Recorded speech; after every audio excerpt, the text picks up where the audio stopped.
23 अगस्त 2023 ये वो दिन था जिस दिन इंडिया के विक्रम लैंडर ने मून के साउथ पोल पर सॉफ्ट लैंडिंग करके इंडिया को पहली ऐसी कंट्री बना दिया जिसने इस अचीवमेंट को हासिल किया हो। एक तरफ पूरी दुनिया हमारे इस अचीवमेंट के लिए हमें अप्रिशिएट और कंग्रेचुलेट कर रही है, वहीं पे दूसरी तरफ कुछ ऐसी कंट्रीज भी है जो कि हमारे इस अचीवमेंट से खुश नजर नहीं आ रही हैं। उनमें से एक है यूके, मतलब कि ब्रिटेन। आज से कुछ दिन पहले एक यूके के न्यूज एंकर ने ट्वीट करते हुए ये कहा कि इंडिया को अपने स्पेस मिशन में पैसा खर्चा करने से पहले अपने यहाँ की गरीबी को मिटाने के बारे में सोचना चाहिए। अगर इंडिया इतना ही ज्यादा कैपेबल है कि वो अपने स्पेस मिशन को फंड कर सके, तो वो हर बार दूसरी कंट्रियों से फॉरेन एड्स की मदद क्यों मांगता रहता है। इंडिया को तो यूके के द्वारा दिया गया 2.2 बिलियन पाउंड्स का फॉरेन एड भी वापस कर देना चाहिए। I'd like to congratulate India on landing on the dark side of the moon.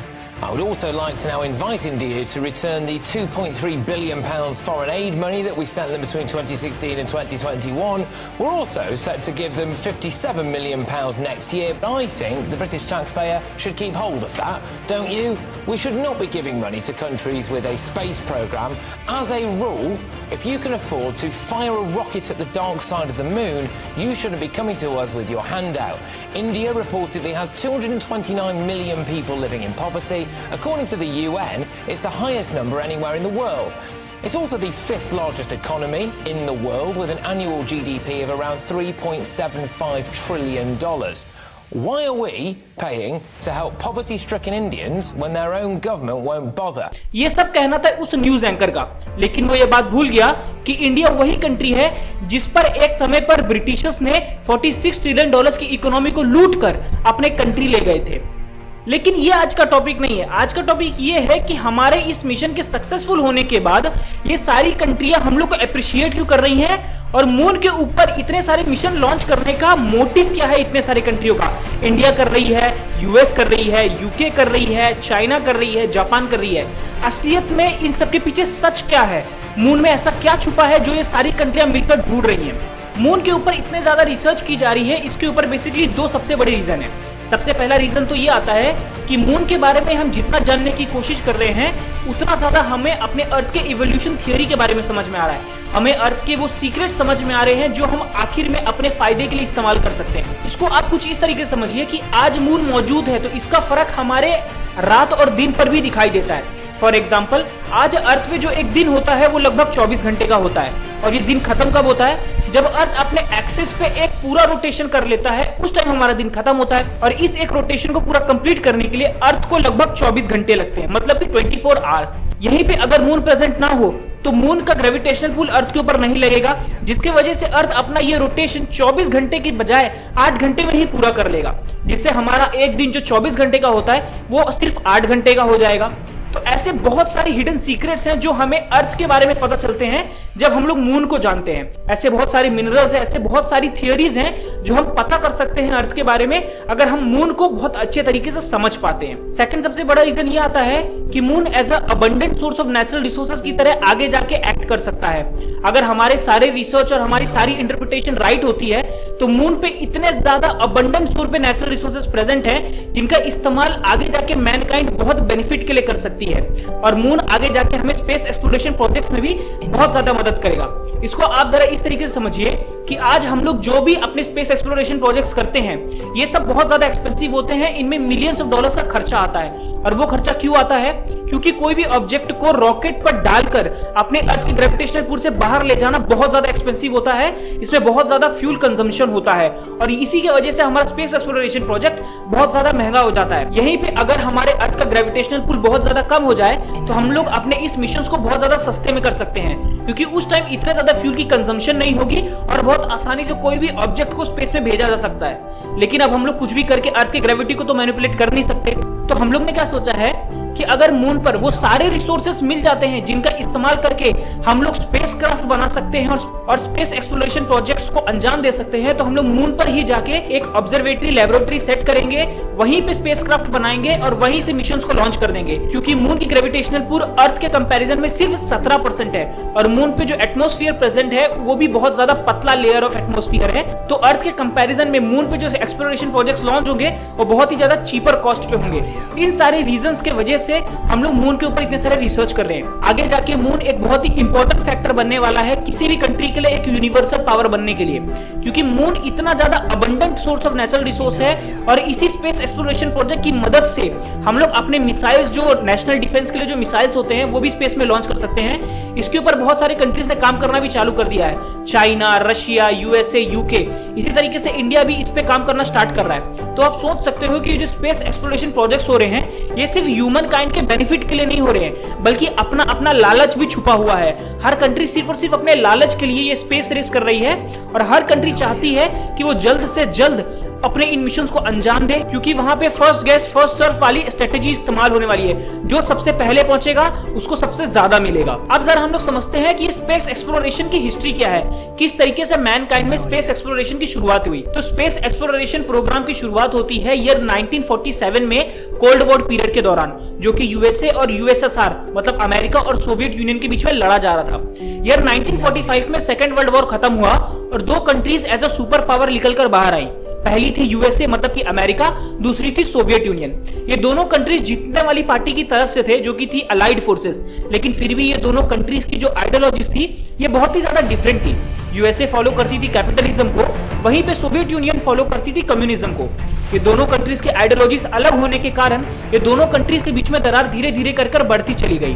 फिर 1947 में वर्ल्ड वॉर 2 खत्म होने के जस्ट 2 साल बाद ये दोनों ने कोल्ड वॉर का डिक्लेरेशन कर दिया, कोल्ड वॉर की शुरुआत कर दी। कोल्ड वॉर कोई फिजिकल वॉर नहीं था, बल्कि ये वॉर था ये दोनों कंट्रीज के बीच में ये दिखाने के लिए कि किसकी आइडियोलॉजी ज्यादा बेहतर है। ये दोनों कंट्रीज में से कौन सी country arm race, space race as well as nuclear race में आगे है। ये जो वॉर था सिर्फ ये दिखाने के लिए था कि कौन सी कंट्री दूसरे कंट्री से कितनी ज्यादा बेहतर है। ईयर 1945 में जब यूएसए ने फाइनली एक एटॉमिक बॉम्ब गिराया हिरोशिमा और नागासाकी पर, तो फाइनली जापान ने अपने आप को सरेंडर कर दिया और इस तरीके से वर्ल्ड वॉर 2 का अंत हो गया। जब वर्ल्ड वॉर 2 खत्म हुआ तो लोगों को लगा कि इस दुनिया में कोई डेडलीस्ट वेपन प्रेजेंट है तो वो एटॉमिक बम है, लेकिन वो गलत थे। वर्ल्ड वॉर खत्म होने के जस्ट बाद लोगों को समझ में आया कि जर्मन साइंटिस्ट सक्सेसफुल हो गए थे V2 रॉकेट्स की टेक्नोलॉजी को डेवलप करने में। अब V2 रॉकेट्स क्या थे? V2 रॉकेट्स वो रॉकेट्स थे जिनके अंदर ये कैपेबिलिटी थी कि वो अपने टारगेट को इस दुनिया के किसी भी कोने पर जाके हिट कर सकते थे। मतलब कि अब ये जो डिस्टेंस का प्रॉब्लम था इन कंट्रीज के बीच में, ये पूरी तरीके से सॉल्व हो चुका था। इन V2 रॉकेट के टेक्नोलॉजी की मदद से कोई भी कंट्री किसी भी समय कहीं पर भी अपने किसी भी राइवल कंट्री को मार सकती थी। जब अमेरिका और सोवियत यूनियन को इस बात का पता चला तो उन्होंने वर्ल्ड वॉर खत्म होने के जस्ट बाद उन सारे जर्मन साइंटिस्ट को अपने अपने कंट्री ले गए जिन्होंने V2 रॉकेट्स के प्रोग्राम में काम किया था, ताकि यूएसएसआर और यूएसए ये दोनों इस टेक्नोलॉजी को अपने कंट्री के लिए भी डेवलप कर सके। इस रेस में सोवियत यूनियन आगे निकल जाता है और ईयर 1957 में उन्होंने V2 रॉकेट्स की टेक्नोलॉजी को डेवलप कर लिया था और उसका नाम रखा था इंटरकॉन्टिनेंटल बैलिस्टिक मिसाइल। अब यूएसए और यूएसएसआर के बीच में एक मिसाइल का गैप आ चुका था और इस रेस में यूएसएसआर आगे चल रहा था। फिर इसी टेक्नोलॉजी की मदद से यूएसएसआर ने सेम ईयर 1957 में इस दुनिया का सबसे पहला सैटेलाइट स्पुतनिक 1 को स्पेस में लॉन्च किया। ये पहली ऐसी मैनमेड ऑब्जेक्ट थी जिसे अर्थ के ग्रेविटेशनल पुल से बाहर लॉन्च किया गया था। सेम ईयर उन्होंने अपने सेकंड सैटेलाइट स्पुतनिक 2 को भी लॉन्च किया और इस बार तो एक कदम और आगे चले गए। इस बार इन्होंने अपने सैटेलाइट के साथ एक लिविंग बीइंग, एक डॉग जिसका नाम ललिका था, उसको भी स्पेस में लॉन्च किया और इस तरीके से सोवियत यूनियन धीरे धीरे करके अपनी स्पेस रेस में आगे चलती गई। जब ये बात यूएसए को समझ में आई तो उन्होंने भी अपने स्पेस सेक्टर में ध्यान देना चालू कर दिया। उन्होंने ईयर 1957 में ही अपने पहले सैटेलाइट वैनगार्ड को लॉन्च करने की तैयारी की, लेकिन ये मिशन पूरी तरीके से अनसक्सेसफुल हो गया क्योंकि उनका रॉकेट जो था वो लॉन्च होने के बस थोड़े से ही डिस्टेंस पे ब्लास्ट हो गया, जिसकी वजह से यूएसए का जो रेपुटेशन था वो स्पेस सेक्टर में और भी ज्यादा गंदा हो गया। लेकिन हार ना मानते हुए यूएसए ने फिर से एक और मिशन रखा जिसका नाम था एक्सप्लोरर 1 और इसे फाइनली सक्सेसफुल कर दिया और अपना भी पहला सैटेलाइट एक्सप्लोरर 1 को स्पेस में लॉन्च कर दिया। लेकिन यूएसए ये बात जान चुका था कि सोवियत यूनियन को इस स्पेस रेस में हराना बहुत ज्यादा मुश्किल होने वाला है। वैसे भी यूएसएसआर यूएसए से बहुत ज्यादा आगे निकल चुका है। तब उन्होंने ईयर 1958 में नासा की स्थापना की, नेशनल एरोनॉटिक्स और स्पेस एडमिनिस्ट्रेशन। नासा का सिर्फ एक ही एम्बिशन था कि वो किसी भी तरीके से यूएसएसआर मतलब सोवियत यूनियन को स्पेस रेस में हराना चाहता था। और नासा के बनने के बाद यूएसएसआर के बीच में बहुत ज्यादा तगड़ी कंपटीशन भी चलने लगी।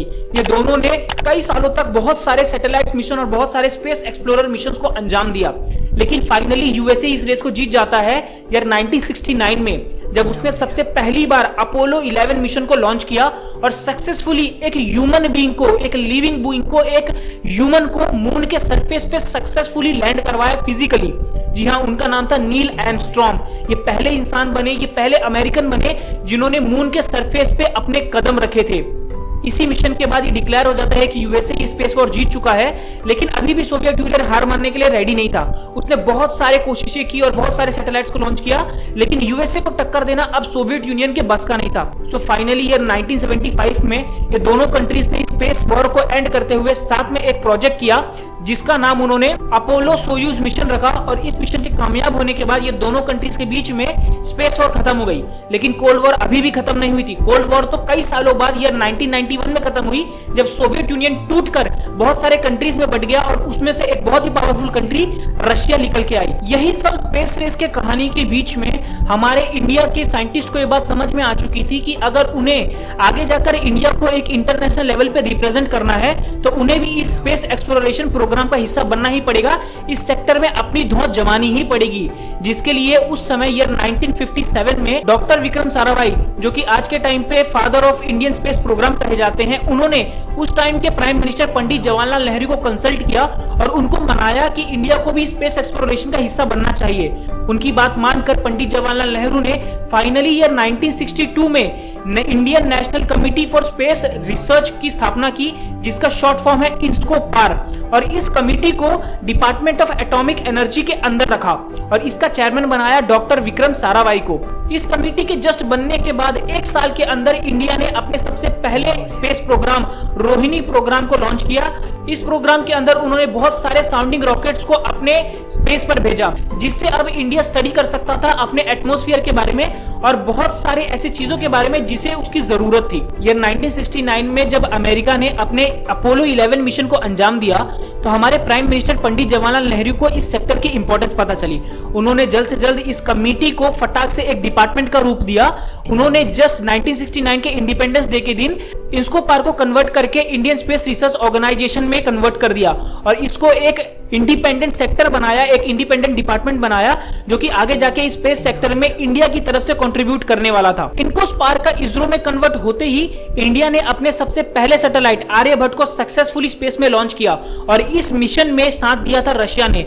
रशिया के लॉन्चिंग व्हीकल कॉस्मोस 3M का इस्तेमाल करके इंडिया ने अपने इस मिशन को अंजाम दिया था। लेकिन इंडिया के साइंटिस्ट को यह बात समझ में आ चुकी थी कि अगर आगे जाके इंडिया को स्पेस सेक्टर में एक पावरफुल कंट्री की तरह उभर के आना है तो उन्हें खुद का लॉन्च व्हीकल बनाना ही पड़ेगा। तो उन्होंने अपने सैटेलाइट लॉन्च व्हीकल का काम चालू कर दिया। जस्ट 4 साल बाद ईयर 1979 में इंडिया ने खुद का Indian made satellite launching vehicle बना दिया। उसके बाद उन्होंने बहुत सारे लॉन्चिंग व्हीकल बनाए, जैसे कि ASLV augmented satellite launch vehicle, PSLV polar satellite launch vehicle, GSLV जियो सिंक्रोनाइज सैटेलाइट लॉन्च व्हीकल।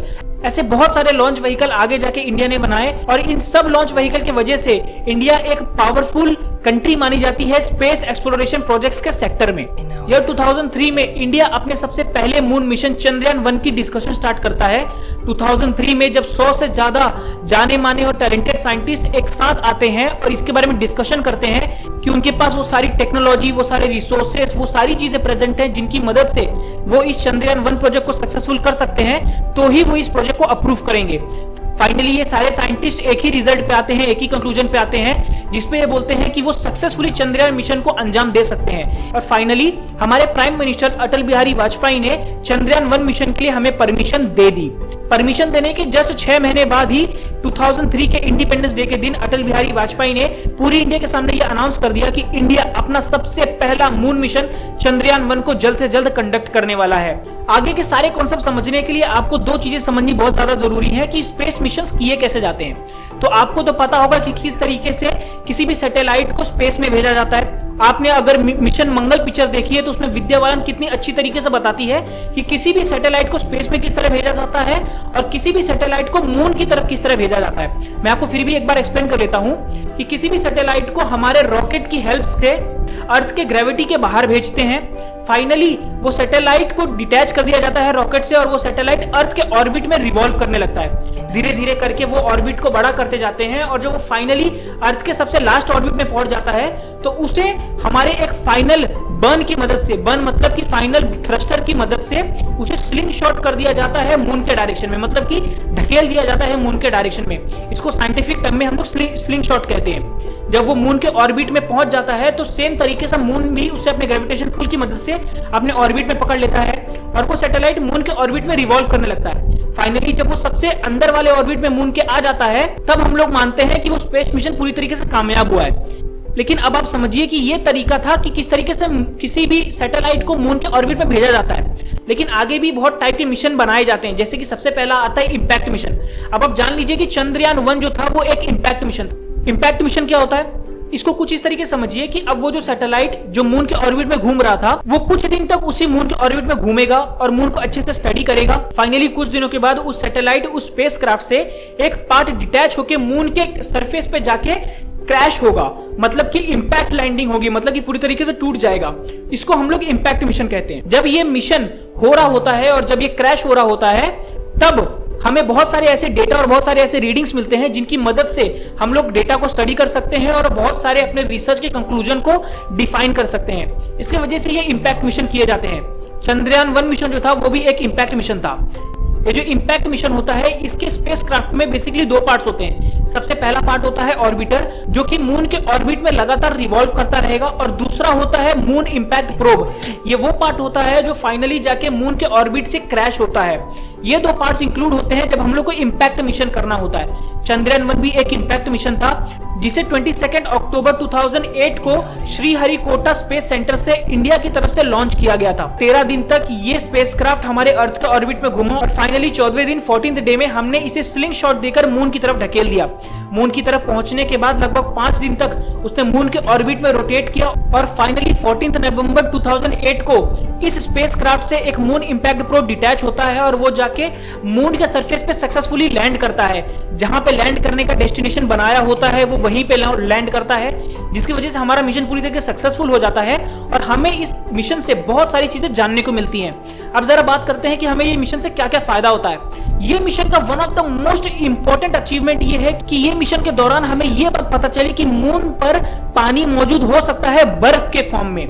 ये हम कैसे कह रहे हैं, क्योंकि जब ये मून इंपैक्ट प्रोब क्रैश हुआ तो कुछ ऐसे रीडिंग्स मिले इस ऑर्बिटर को, इस मून इंपैक्ट प्रोब को, जिससे हम इस कंक्लूजन पे पहुंचे हैं कि देयर आर हाई पॉसिबिलिटीज कि मून के सरफेस पर पानी मौजूद हो सकता है। और ये आगे जाके बहुत ही इंपॉर्टेंट रोल प्ले करने वाला है, क्योंकि इसी पानी की मदद से हम आगे जाके फ्यूल बना सकते हैं और अपने स्पेसक्राफ्ट को वहां से लॉन्च कर सकते हैं। चंद्रयान 1 के मिशन के दौरान उसने लगभग 70 से ज्यादा 3D इमेजेस को कैप्चर किया और हमारे स्पेस सेंटर को भेजा, जिसकी मदद से हमारे स्पेस सेंटर ने मून के एक रफ स्ट्रक्चर को बना लिया है, जिसकी मदद से हमें बहुत ज्यादा बेनिफिट हुआ। इस प्रोग्राम की मदद से हमें यह भी जानने को मिला कि मून के सरफेस पे कौन कौन से मटेरियल प्रेजेंट है। कैल्शियम प्रेजेंट है, एल्यूमिनियम प्रेजेंट है, मैग्नीशियम प्रेजेंट है और कौन कौन से मिनरल्स प्रेजेंट है जिनका इस्तेमाल आगे जाके किया जा सकता है। ऐसे बहुत सारी चीजें हमें पता चली इस चंद्रयान 1 के मिशन के दौरान।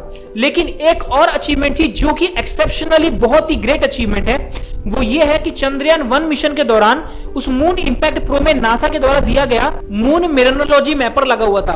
बेसिकली ये डिवाइस की मदद से हमें यह जानने को मिला कि एक टाइम पे जो मून था वो एक मोल्टन फॉर्म में था, जो कि हमारी थियोरी को पूरा सच साबित करता है कि मून हमेशा से एक सॉलिड और एक रफ सरफेस नहीं था, वो एक क्या बोलते हैं मोल्टन फॉर्म में प्रेजेंट था और धीरे धीरे करके वो एक स्ट्रॉन्ग और हार्डकोर सरफेस में इमर्ज हुआ है। ये सारे अचीवमेंट थे चंद्रयान 1 के। अब हम लोग बात करते हैं चंद्रयान 2 के बारे में। तो चंद्रयान 2 को लॉन्च करने के पीछे सिर्फ यही ऑब्जेक्टिव था कि इंडिया हर चीजों को कंफर्म करना चाहता था कि ये जो इन लोगों ने कंक्लूड किया है कि ये सारी चीजें सच है कि नहीं है। तो इसके लिए इस बार इन लोगों ने चंद्रयान 2 को एक इंपैक्ट मिशन ना रखकर एक रोवर मिशन बनाया। अब ये रोवर मिशन क्या होता है? Rover mission moon impact mission से बहुत ज्यादा डिफरेंट होता है। मून इंपैक्ट मिशन में क्या होता है कि मून ऑर्बिटर प्रोब उस ऑर्बिटर से डिटैच होकर जाके मून के सरफेस पे क्रैश करता है, लेकिन रोवर मिशन में ऐसा नहीं होता। रोवर मिशन में रोवर मिशन में मून इंपैक्ट प्रोब होता ही नहीं है, उसके जगह में लैंडर होता है। लैंडर मतलब एक ऐसा पार्ट स्पेसक्राफ्ट का जो कि मून के सरफेस पे जाके क्रैश नहीं करेगा, बल्कि बड़े आराम से लैंड करेगा, और लैंड करने के बाद उसके अंदर से एक छोटा सा रोबोट निकलेगा जिसे हम लोग रोवर कहते हैं, और वो रोवर जाके मून के सरफेस पे एक पर्टिकुलर डिस्टेंस पे सारे एक्सपेरिमेंट्स को रन करेगा और हमारे इन सारे थियरीज को कंफर्म करेगा कि ये कितनी ज्यादा सच है और कितनी ज्यादा गलत है। तो इसके लिए इन लोग ने इस रोवर मिशन को प्लान किया।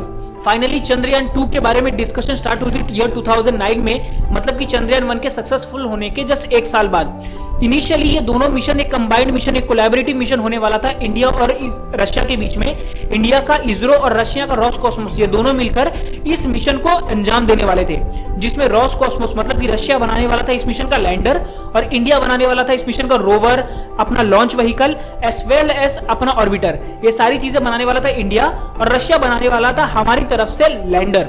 और इसके बाद ये सारी चीजें कंबाइन करके हम लोग अपने इस मिशन को अंजाम देते। लेकिन जब ये लैंडर बनाने की बात आई, उस समय पे रॉसकॉस्मोस अपना एक बहुत ही famous space exploration project run कर रहा था, जिसे उन लोगों ने फोबस ग्रंट का नाम दिया था।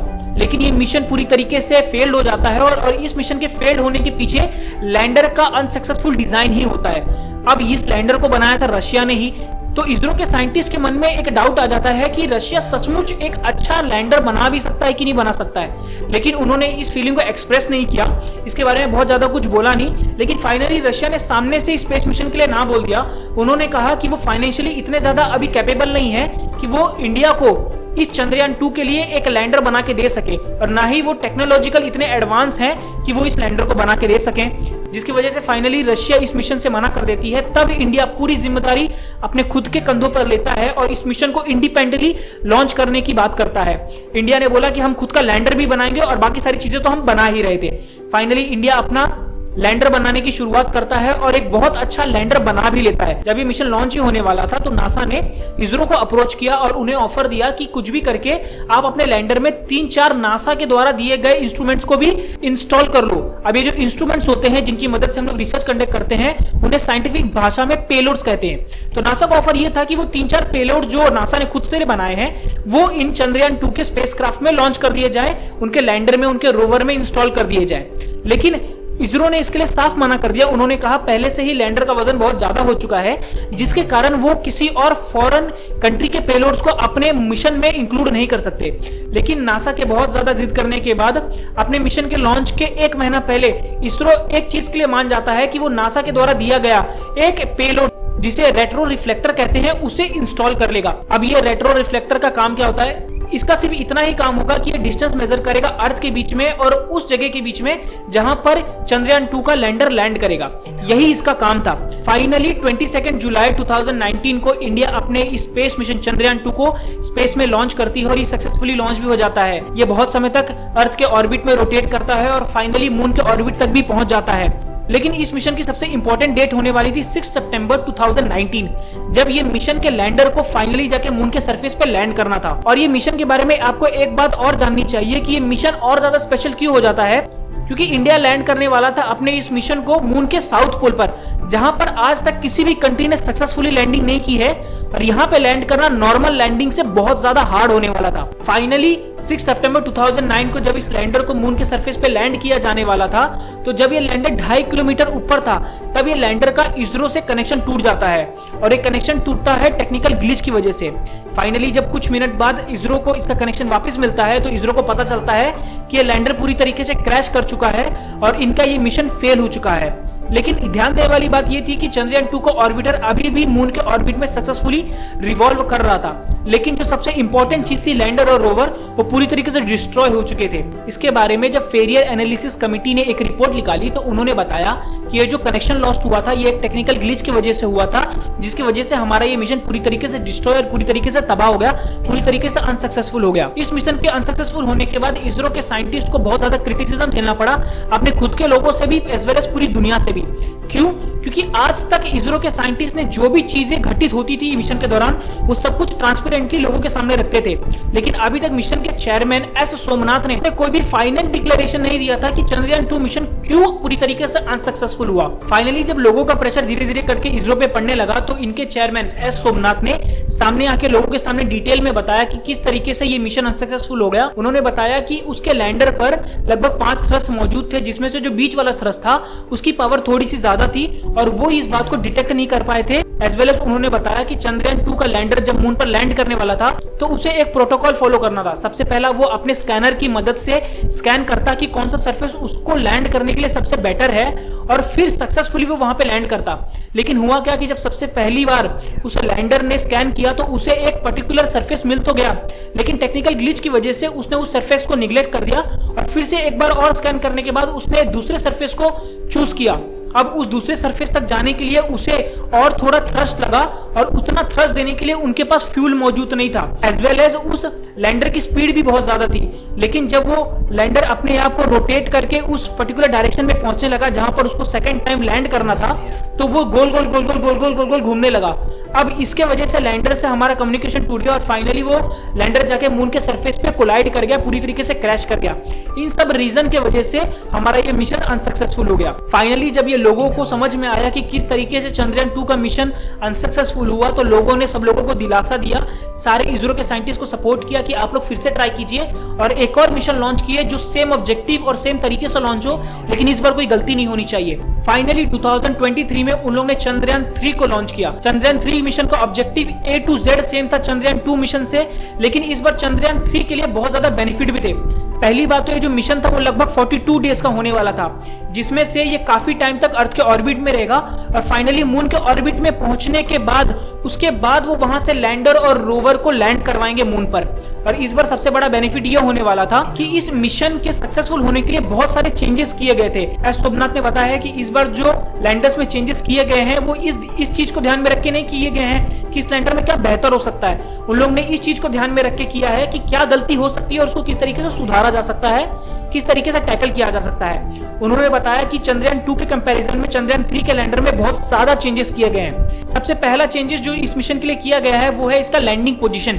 चंद्रयान 2 को 500 बाय 500 मीटर की जगह मिली थी लैंड करने के लिए, लेकिन चंद्रयान 2 के ऑर्बिटर की मदद से, जो कि अभी भी सक्सेसफुल मून के ऑर्बिट में घूम रहा है, इनकी फोटोज की मदद से उन लोगों ने कैलकुलेटिवली इस बार पोजीशन को बड़ा कर दिया है चंद्रयान 3 के लैंडिंग के लिए। इस बार चंद्रयान 3 को लगभग 4.2 किलोमीटर बाय 2.5 किलोमीटर का एरिया मिलने वाला है लैंड करने के लिए। मतलब कि इस बार स्पेस बहुत ज्यादा है और बड़े आराम से वो यहाँ पे लैंड कर सकता है। सेकंड जो सबसे बड़ा चेंज इस बार किया गया है वो है कि इस बार इस लैंडर को बहुत ज्यादा फ्यूल दिया गया है ताकि अगर उसे अपनी पोजीशन चेंज भी करनी पड़े किसी भी कारण से तो इस बार उनको फ्यूल की प्रॉब्लम ना आए, क्योंकि ये प्रॉब्लम पिछली बार चंद्रयान 2 में आ गई थी। तो इसी प्रॉब्लम को सॉल्व करने के लिए उन लोगों ने इस बार लैंडर में बहुत ज्यादा अमाउंट में फ्यूल डाला है, एक्सेसिव फ्यूल डाला है, जिसका आगे जाके इस्तेमाल किया जा सकता है। तीसरा सबसे बड़ा चेंज और सबसे बड़ा बेनिफिट जो चंद्रयान 3 को मिल रहा है इन कंपैरिजन टू चंद्रयान 2 वो ये है कि चंद्रयान 2 का ऑर्बिटर जो है वो आज भी मून के ऑर्बिट में रिवॉल्व कर रहा है और मून के बहुत सारे 3D इमेजेस को क्लिक कर करके इसरो को भेज रहा है, जिससे फाइनली इसरो एक पर्टिकुलर जगह को डिसाइड कर सकती है जहां पे लैंडर को लैंड करना है। लेकिन फिर भी उन्होंने कहा है कि अगर लैंडर उस जगह पे लैंड नहीं कर पाता तो उसके पास खुद का सिस्टम है जहां पे खुद को स्कैन करके एक पर्टिकुलर डेस्टिनेशन को चुन सकता है जहां पे वो सक्सेसफुली लैंड कर सकता है। फोर्थ और सबसे इंपॉर्टेंट फिजिकल चेंज जो इस बार लैंडर में किया गया है वो ये है कि चंद्रयान 2 के दौरान इस पे लगभग 5 थ्रस्ट मौजूद थे, यहीं पे चंद्रयान 3 में इस बार सिर्फ 4 थ्रस्ट मौजूद हैं, क्योंकि पिछली बार जो बीच वाला थ्रस्ट था चंद्रयान 2 के लैंडर में उसकी वजह से पूरा मिशन फ्लॉप हो गया था और फाइनली चंद्रयान 3 मिशन में इस बार इस बीच वाले थ्रस्ट को निकाल दिया गया है। इस बार चंद्रयान 3 के लैंडर को और भी ज्यादा भारी बनाया गया है और उनके पैर को और भी ज्यादा मजबूत बनाया गया है ताकि अगर वो थोड़ा और तेजी से आके अगर मून के सरफेस पे लैंड करे तो भी इसके वजह से क्रैश ना हो जाए, सक्सेसफुली वहां पे सॉफ्ट लैंडिंग की जा सके। फाइनली इन सारे चेंजेस की मदद से ये सारा मिशन कामयाब हुआ। 23 अगस्त 2023 को इंडिया का विक्रम लैंडर मून के सरफेस पे सक्सेसफुली लैंड करता है। इंडिया का प्रज्ञान रोवर मून के सरफेस पे फाइनली उतरता है और बहुत अच्छे तरीके से फंक्शन करता है। फाइनली इस मिशन के सक्सेसफुल होने की वजह से हमारे इकोनॉमी पे बहुत ज्यादा फर्क पड़ने वाला है, ये बहुत ज्यादा ग्रो होने वाली है, क्योंकि इस मिशन के सक्सेसफुल होने की वजह से बहुत सारे फॉरेन इन्वेस्टर्स का जो ट्रस्ट है वो हमारे इंडिया के स्पेस सेक्टर में बढ़ गया है। हमारे स्पेस स्टार्टअप्स को बहुत ज्यादा फंडिंग मिलने वाली है, बहुत ज्यादा सपोर्ट मिलने वाला है, जिसकी मदद से हम लोग आगे भी जाके बहुत ज्यादा ग्रो करने वाले हैं। फाइनली इंडिया अपने इन कोलैबोरेशंस की मदद से आगे जाके जो करेगा स्पेस सेक्टर में, उनकी मदद से एक बहुत ही जियोपॉलिटिकल एडवांटेज भी ले सकता है। तो फाइनली यही सारी चीजें थी जो मुझे आपके साथ डिस्कस करनी थी इस मिशन के बारे में। अगर आपको वीडियो मेरी इन्फॉर्मेटिव लगती है, थोड़ी सी अलग लगती है, थोड़ी सी एक्स्ट्रा इन्फॉर्मेटिव लगती है, तो आप प्लीज मेरे चैनल को सब्सक्राइब कर लीजिए। मां कसम बहुत मेहनत लगी यार वीडियो बनाने में, मेरी बम्बू लग गए हैं, लेकिन फिर भी मैंने आपके लिए वीडियो बनाया है, रात दिन रिकॉर्ड किया है। ये मैं अपने वीडियो को लगभग 18वीं बार रिकॉर्ड कर रहा हूं, तब जाके शायद ये फाइनली रिकॉर्ड हुआ है। लगभग 2 घंटे लग गए मुझे वीडियो को रिकॉर्ड करने में। तो आप प्लीज सपोर्ट कीजिए, सब्सक्राइब कीजिए, वीडियो को लाइक कीजिए। मिलता हूं मैं आपको नेक्स्ट वीडियो में, एंड आपको पता है, बाय बाय, सायो नारा।